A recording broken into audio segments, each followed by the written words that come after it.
రేవంత్ రెడ్డి గారు నీకు ఒక బంపర్ ఆఫర్ ఇస్తున్నాం. చలో నీకు ఒక బంపర్ ఆఫర్.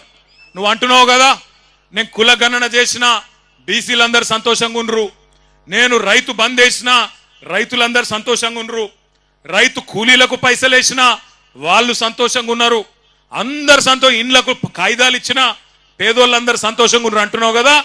దమ్ముంటే రేవంత్ రెడ్డి కొడంగల్ ఎమ్మెల్యే పదవికి రాజీనామా చేసి మళ్ళీ ఇక్కడికి రా, ఎవరు గెలుస్తారో చూద్దాం. నీకు మాటిస్తున్నాం. మేము ఇంతమంది రాము, నువ్వు భయపడకు. మేము ఇంతమంది రాము ప్రచారంకు. మా పట్నం నరేందర్ రెడ్డి నామినేషన్ వేసి ఇంట్లో కూర్చుంటాడు, బయటికి కూడా రాడు. మేము జిల్లా నాయకులం కొంతమందిని తిరుగుతాం. గెలుచుడు కాదు నేను చెప్పేది.